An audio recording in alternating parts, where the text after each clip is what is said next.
Olá, seja bem-vindo ao programa Essência. Bom, aqui todas as suas perguntas serão respondidas. E eu já quero te convidar para que você clique ali naquele primeiro link que tem na descrição do vídeo para que você possa acompanhar a esse sermão completo. E deixa eu te perguntar, direitos autorais, você sabe o que é isso? Bom, e além disso, direitos autorais e Bíblia, o que isso tem a ver? E hoje nós temos aqui os nossos convidados. Silas Barbosa Filho trouxe a palavra para nós, o sermão. Nós temos aqui também a Camille. A Camille é diretora associada do Clube Novo Horizonte. Temos também aqui o Cláudio, que é capelão do Clube de Aventura, de Desbravadores, né? Cruzeiro do Sul, aqui da nossa igreja adventista do 7º dia do JuVV. Sejam todos bem-vindos. Obrigado. Obrigada.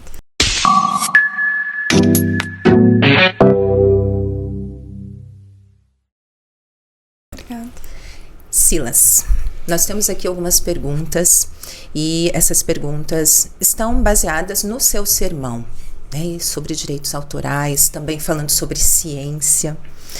E eu já quero fazer a primeira pergunta. Posso? Por favor. Assim, a ciência, ela tem suas teorias, bem embasadas, né? Você concorda comigo? Sim.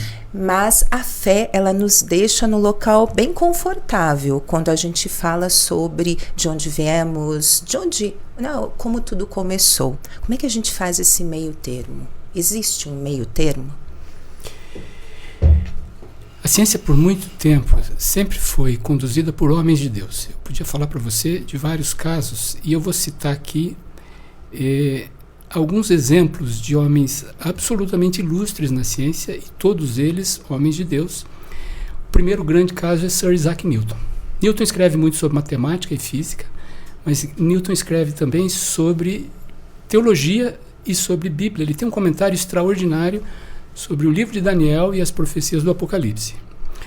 O segundo grande nome da ciência é um matemático alemão, Leibniz. Newton e Leibniz junto criam o que nós chamamos hoje de cálculo diferencial integral. Então são nomes assim acima de qualquer suspeita. Leibniz escreve um livro maravilhoso defendendo a bondade de Deus no meio desse mundo de caos.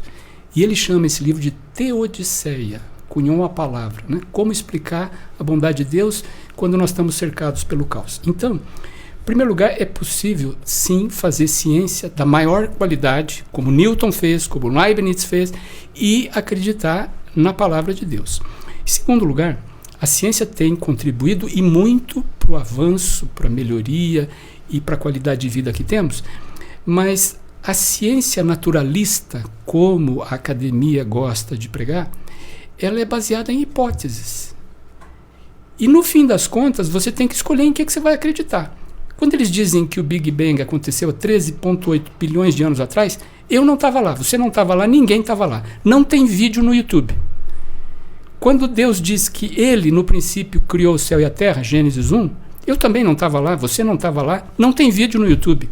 Portanto, nesse aspecto, a ciência depende de fé. Só que eles jamais vão admitir isso. Eles dizem que eles têm hipóteses. Eles não vão chamar nunca de milagre, eles vão chamar de singularidade. Na prática é a mesma coisa. É perfeitamente possível ser um homem de ciência nos nossos dias e ainda assim acreditar no Gênesis 1. O melhor exemplo é um médico americano que construiu a primeira máquina de ressonância magnética. Ele usou tudo que a ciência moderna tem em benefício da humanidade, ganhou um bocado de dinheiro. Cada vez que você faz uma ressonância magnética, você está recolhendo royalties para ele. E ele não só acredita na Bíblia, como ele acredita no Gênesis 1 da Bíblia. No princípio, criou Deus o céu e a terra. Se serviu para ele, eu acho que serve para nós também. Obrigada.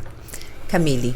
Então, vou pegar um versículo antes. Pois não. Ele vai falar assim, em Apocalipse, capítulo 13, versículo 13. E operava grandes sinais, de maneira que fazia até descer fogo do céu à terra, à vista dos homens. A minha pergunta é, nos tempos finais, o maligno, se possível, vai enganar até os cristãos. Como a gente sabe se esse fogo, que nem diz o versículo, é de Deus ou do maligno? Belíssima pergunta, Camille. E essa é uma pergunta que aflige muita gente, porque, de fato, a profecia bíblica é clara. Ele vai enganar, se possível, os escolhidos. O resto da turma já está enganado. Então, o diabo não vai fazer sinais e prodígios para enganar a turma que está enganada. Seria mais ou menos como ele sair por aí enxugando o gelo, ok? Ele vai enganar ou tentar enganar as pessoas que estão fundamentadas na Bíblia. A única maneira, Camille, que você tem de sobreviver nessa guerra brutal dos direitos autorais é colocar os 2 pés na palavra de Deus e conhecer a Bíblia, do começo ao fim. A fé do teu pai não salva você, a fé da tua mãe não salva você, a fé do teu professor de Bíblia não salva você. O conhecimento do teu pastor não vai salvar você. Você precisa, por você, conhecer a Bíblia, experimentar a Bíblia, conversar com Deus e Ele vai te orientar dentro da palavra. E você precisa pegar a Bíblia como um todo. Ela começa em Gênesis 1 e termina em Apocalipse 22. Você precisa de todos os capítulos da Bíblia para entender a confusão na qual nós fomos colocados. E que Deus abençoe você. Você vai encontrar a resposta com a orientação de Deus. Tá bom? Muito obrigada. Cláudio? Silas, a minha pergunta tem quase base no que a Camille te falou. Sim. Um pouquinho diferente aqui, que eu tenho o texto como base. Lá em 1 João 4, de 1 ao 6, diz: Amados, não creais em todo espírito, mas provai se os espíritos são de Deus. A gente vê que no mundo que a gente vive, embora Deus é um, o Espírito Santo é Jesus, Pai, o Filho e o Espírito Santo, a gente vê aí que milagres estão acontecendo no nosso meio. Como hoje nós, como cristãos, devemos se precaver de cair aí sobre esse charlatanismo, sobre esse falso Cristo e falsos profetas?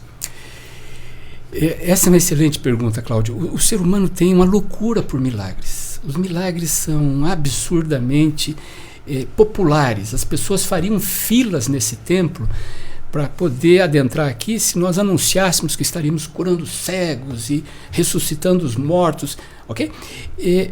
Se a gente estuda o ministério de Jesus aqui na Terra, Jesus só fez milagres quando era inevitável. Sempre que possível, Jesus não fazia milagres. Às vezes não dava para evitar. Então, Jesus, por exemplo, era um péssimo convidado para um funeral. Então, você convida o sujeito para o funeral para ele chorar junto com você e tal, todo mundo se entristecer. Jesus não conseguia se aguentar. Então, ele chegava e ressuscitava logo o cidadão, né? Mas não é essa a ideia do Evangelho de Jesus. Jesus não veio para esse mundo fazer milagre. Ele veio para salvar a humanidade. Acima de tudo, ele veio para morrer na cruz. Os milagres, Deus opera, primeiro, quando eles são absolutamente necessários. Porque Deus não quer comprar a tua adoração. Deus sabe que se ele colocasse $1 milhão na conta de cada cristão, provavelmente muita gente ia se tornar cristão. Porque $1 milhão é um bom dinheiro. Ok? Muito bem. É desse tipo de adoração que Deus se interessa? Não, não é. Não é. O que Deus quer é uma fé sincera e honesta. E nós devemos tomar muito cuidado com a questão dos milagres, Cláudio, porque nem sempre os milagres têm origem em Deus. O inimigo de Deus tem liberdade para fazer coisas. A Camila mencionou aqui desse fogo do céu. Nós temos indicativos na profecia bíblica de que antes da volta de Jesus, o inimigo de Deus vai, entre aspas, ressuscitar mortos. E para as pessoas que vão presenciar isso, a personificação demoníaca que vai acontecer vai ser tão forte que dá a impressão que de fato ressuscitou um morto da sepultura. Ok? Mas a Bíblia diz que a ressurreição dos mortos, em larga escala, só vai acontecer quando Jesus voltar. E agora? Você vai acreditar na Bíblia ou vai acreditar na história da mãe que viu o seu filho morrer sem enterrado e de repente um curandeiro ressuscitou o filho e colocou no colo dela e é o filho dela, com as marquinhas do filho dela, do jeitinho que era o filho dela. Ok? É preciso estar alicerçado, como eu falei com a Camille, me perdoe, alicerçado na palavra de Deus. Nós precisamos conhecer a palavra de Deus. A lei e os profetas, se eles não falarem, dessa forma jamais verão a alva. Que Deus abençoe você no estudo da Bíblia. Tá bom? Amém. Obrigada. Silas, qual é a essência do sermão? A principal mensagem do sermão é que muita gente está cantando a letra errada para uma música muito conhecida. E, desafortunadamente, a maioria está ao lado do erro. E nós precisamos repetir a verdade de vez em quando. A gente precisa ler o Gênesis 1. Nós não precisamos ter vergonha do Gênesis 1. No princípio criou Deus o céu e a terra. E ele chegou no final da criação e criou um mundo perfeito. É isso que a Bíblia diz, ponto. Eu não entrei nesse detalhe na mensagem, porque ela é muito curta, mas esse princípio não foi há bilhões de anos atrás. De acordo com a Bíblia, isso não foi muito mais do que 6.000 anos atrás. E se todas as evidências da academia se juntarem para criticar o Gênesis 1, ainda assim, nós vamos ter que fazer uma escolha. Em que você prefere acreditar? A ciência mudou muitas vezes de opinião. A ciência já acreditou que a Terra era o centro do universo. Depois a ciência acreditou que o Sol era o centro do universo. Agora a ciência fala em átomos, prótons, gluons, etc. e tal. A Bíblia não mudou. Continua dizendo que no princípio criou Deus o céu e a terra. Que Deus ajude a você ouvir essa voz que está tentando desesperadamente alertar você para que você ande no caminho dele. Amém. Bom, agradeço muito aqui a participação de vocês.